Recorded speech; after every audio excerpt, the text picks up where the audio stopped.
नमस्कार, आदाब। मैं हूं अकमल हुदा। हिंदुस्तान में आए दिन हजारों लोग रोड एक्सीडेंट में अपनी जान गंवा बैठते हैं। केंद्रीय सड़क परिवहन एवं राजमार्ग मंत्रालय इन दुर्घटनाओं को रोकने के लिए और पब्लिक ट्रांसपोर्ट सिस्टम को बेहतर बनाने के लिए राज्य सरकारों से मिलकर कई अहम फैसले लेती हैं। लेकिन हिंदुस्तान में लाखों मजदूरों को बड़ी बड़ी कंस्ट्रक्शन कंपनियां काम करने की जगह पर लाने और छोड़ने के लिए ट्रक और ट्रैक्टर्स का इस्तेमाल करती हैं, जो कि मोटर व्हीकल एक्ट का खुला उल्लंघन है। एक तरफ जहां मजदूरों को भेड़ बकरियों की तरह ट्रकों और ट्रैक्टर्स में ठूस ठूस कर ले जाया जाता है, जो कि बहुत जोखिम भरा और खतरनाक है। हिंदुस्तान के छोटे या बड़े शहरों में आपने भी इस तरह के खतरनाक मंजर को जरूर देखा होगा कि किस तरह बड़ी बड़ी कंस्ट्रक्शन कंपनियां जो करोड़ों और अरबों रुपए का मुनाफा कमाती हैं, वो इन लाचार मजदूर की जिंदगियों से खिलवाड़ करती हैं। इन्हीं की बेबसी, लाचारी और उनके शोषण पर हमारे खास संवाददाता शहाबुद्दीन की एक खास रिपोर्ट।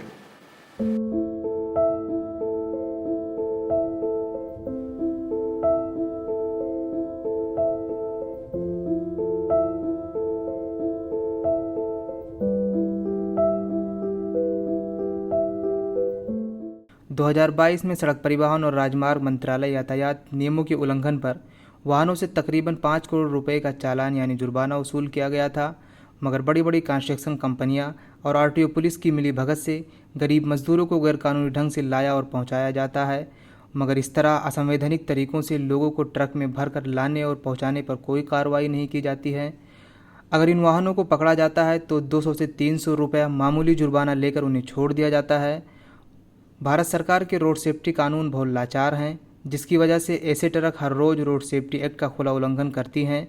इसके अलावा बड़ी बड़ी कंस्ट्रक्शन कंपनियां मजदूरों को ट्रांसपोर्ट की बेसिक सुविधाओं और उनके हुकूक देने में नाकाम रही हैं। मतलब ज़्यादा हो जाता है, कुछ ओवरलोड हो जाता है ट्रक। थोड़ा कम चले तो ठीक है, मतलब उतना नहीं, ओवरलोड हो जाता है ट्रक और उतना नहीं ले जाना चाहिए। टेम्पू में लेके आते तो कितना? टेम्पू में भी वही है, टेम्पू में ले जाते हैं जैसे 4 से 4 आदमी का होता है, तो 4 आदमी में उसमें क्या करते हैं 6, 7, 8, 9 ऐसे कर देते हैं। मतलब उसमें भी ओवरलोड हो जाता है, तो उससे आपको जान का खतरा रहता है? बिल्कुल जान का खतरा रहता है, ड्राइवर को भी और वो क्या कहते हैं सवारियों को भी, सबको जान का खतरा रहता है।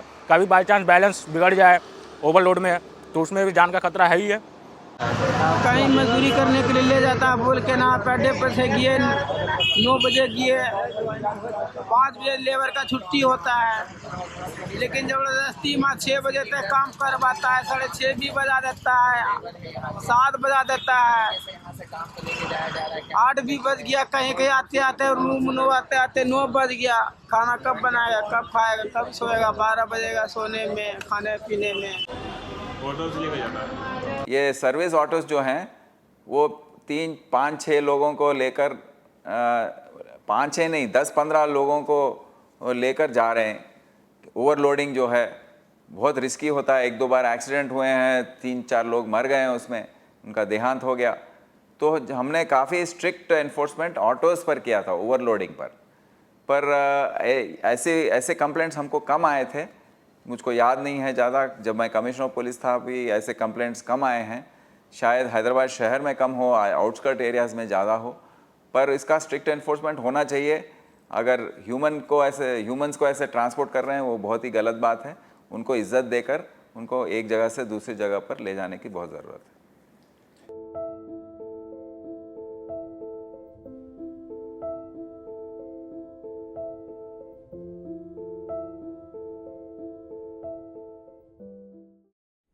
एक तरफ जहां इन मजदूरों को भेड़ बकरियों की तरह ट्रकों ट्रैक्टर्स में ठूस ठूस कर ले जाया जाता है, जो कि जोखिम भरा और बेहद ख़तरनाक है, क्योंकि ये मजदूर फावड़ा, कुदाल जैसे तेज़ धार वाली वस्तुओं के साथ गाड़ियों में अपने साथ लेकर इन पर सफ़र करते हैं, जिससे अगर इस तरह के गाड़ियों के साथ कोई हादसा होता है तो हालात और भी भयानक और बदतर हो जाते हैं। आपने भी हिंदुस्तान के छोटे या बड़े शहरों में इन मज़दूरों को इस तरह के सफ़र करते हुए ज़रूर देखा होगा कि किस तरह ये बड़ी बड़ी कंस्ट्रक्शन कंपनियां जो करोड़ों और अरबों रुपए का मुनाफा कमाती हैं, वो अपने इन लाचार और गरीब मजदूरों की ज़िंदगियों के साथ किस तरह खिलवाड़ कर रही हैं। हाँ, सामान होता है। आप काम करने के लिए किस चीज़ से सफ़र करते हैं? ये गाड़ी का किसे? छोटा पिकअप होता है। छोटा पिकअप है। हाँ।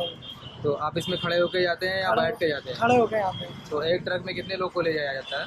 10 लोगों को। आप देखते भी हैं कि ओवरलोडिंग की वजह से या भीड़ भाड़ की वजह से ज़्यादा लोग को बैठा के ले जाते हैं। पुलिस वाले फोटो मारते हैं जी। गाड़ी वालों को, टैक्सी तो वालों फिर भी आप सफ़र क्यों कर रहे हैं? को। तो मजबूरी है कि आगरा नहीं जाना पड़ता, बहुत दूर काम करें। भारत सरकार के सड़क परिवहन और राजमार्ग मंत्रालय 2016 के अनुसार रोड एक्सीडेंट में मरने वालों की तादाद 21,000 से ज़्यादा बताया जा रहा है, जबकि लगभग 3 लाख लोगों की जानें सड़क दुर्घटनाओं में हुई हैं, जिनकी तादाद 1,31,000 से ज़्यादा बताया जा रहा है। विश्व बैंक के अनुसार सड़क दुर्घटनाओं के कारण भारत को जीडीपी का 3% नुकसान होता है। भारत में हर घंटे औसतन 53 सड़क दुर्घटनाएं और 19 मौतें होती हैं। सबसे ज़्यादा आंध्र प्रदेश में मौतें दर्ज की गई थी, जिनकी तादाद 2,200 से अधिक बताई जा रही है। वहीं तेलंगाना में जान गंवाने वालों की कुल तादाद 1,890 बताई जा रही है। एक और आधिकारिक रिपोर्ट के अनुसार 2021 में 70% मौत की जिम्मेदार ओवर स्पीडिंग, नशे और गलत दिशा में गाड़ी चलाना और यातायात नियम उल्लंघन करने की वजह से होती हैं। भारत में वाहनों से होने वाली हादसे की वजह भीड़ भाड़ हैं, जो कुल 34% के करीब हैं। वहीं दूसरी तरफ 40% रोड हादसे ओवर स्पीडिंग की वजहों से होती हैं। हिंदुस्तान की सरकार और राज्यों की सरकारें कई तरह के कानून और जुर्माना लगाकर लोगों की ज़िंदगी को बचाने के लिए प्रयास करती हैं, जैसे फ़ोन पर बात करने वाले, ट्रिपल राइडिंग, सेफ्टी बेल्ट ना पहनकर वाहन चलाना, इंश्योरेंस ना होने पर, ऑटो या कार में कैपेसिटी से ज़्यादा लोगों को बैठाने पर हर दिन चालान करती हैं। भारत सरकार के सड़क परिवहन और राजमार्ग मंत्रालय 2016 के रिपोर्ट के अनुसार भीड़भाड़ की वजह से होने वाली कुल दुर्घटनाओं की तादाद 61,325 दर्ज की गई हैं।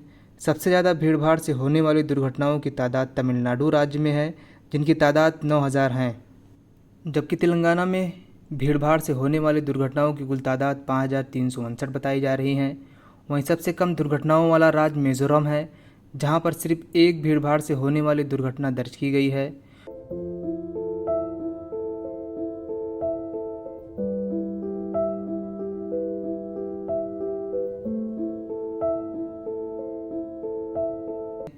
मगर लाखों करोड़ों रुपए का फ़ायदा उठाने वाली ये कंपनियां अपने मजदूर को बुनियादी सुविधाएं देने से गुरेज करती हैं, जो इंसानियत के लिए एक बदनुमा दाग है। रोड एक्सीडेंट से होने वाली जान व माल से इसका बुरा असर देश की जीडीपी पर भी होता है।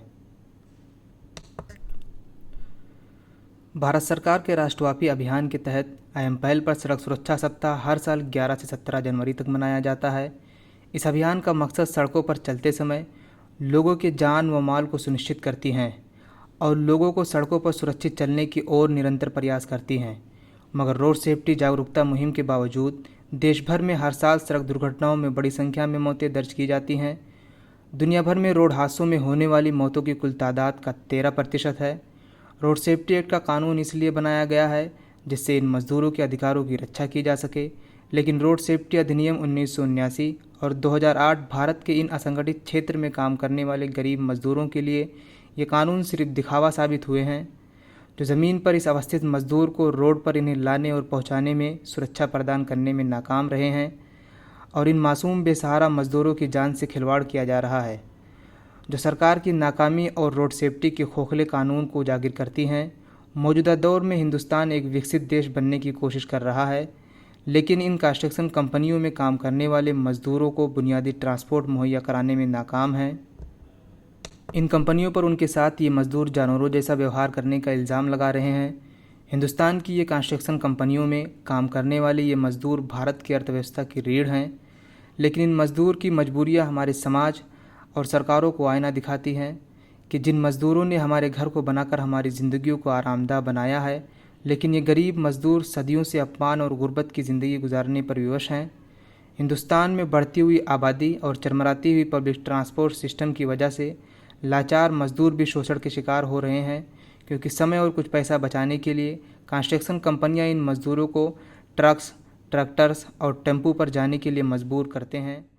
एक तरफ जहां सरकार आए दिन रोड सेफ्टी के लिए नए नए कानून बनाती हैं और लोगों की ज़िंदगी की हिफाजत के लिए हर साल सेमिनार और इश्तिहार में करोड़ों रुपए खर्च करती हैं, लेकिन सरकारें उनकी ज़िंदगियों को सुरक्षा देने में विफल रही हैं।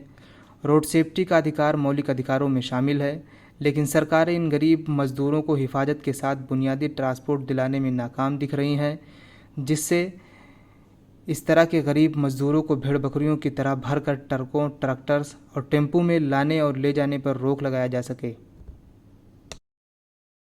सर रोड सेफ्टी ये है कि हर एक जनो हेलमेट लगा के और सीट बेल्ट लगा के ड्राइव करना, और फुटपाथ पे से नहीं जाना, गाड़ियाँ रोड पे से जाना, ट्रिपल राइडिंग नहीं करना, हेवी लोड व्हीकल नहीं आना, और लाइन फॉलो करना, सिग्नल फॉलो करना, सिग्नल तोड़ना नहीं। सिग्नल तोड़ने से अदर दूसरी जगह से व्हीकल आके एक्सीडेंट हुआ था।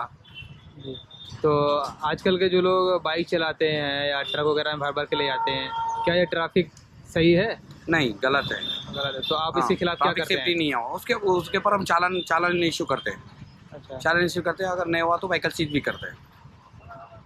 कितने दिनों के लिए करते हैं, कितने महीनों के लिए करते हैं? वैसा नहीं, कोर्ट में हमको चालान भराने लगाते हैं। अच्छा अच्छा। और ड्रिंक एंड ड्राइव वालों को भी केस बुक करते हैं हम लोग। मोदी सरकार जहां हवाई चप्पल पहनने वालों को हवाई जहाज का सपना दिखा रही है, वहीं गरीबों और मजदूरों को पहली प्राथमिकता देकर देश से गरीबी मिटाने का दावा कर रही है। वहीं दूसरी ओर देश के निर्माण में अहम भूमिका निभाने वालों पर कोई योजना या स्कीम नहीं ला पा रही है। क्या इस बार की सरकार कोई स्कीम या योजना लागू करेगी जिससे देश के श्रमिक आसानी से परिवहन कर सकें और सड़क जैसी दुर्घटनाओं से अपने जीवन को सुरक्षित रख सकें? मैं शहाबुद्दीन, कैमरामैन शहजाद के साथ।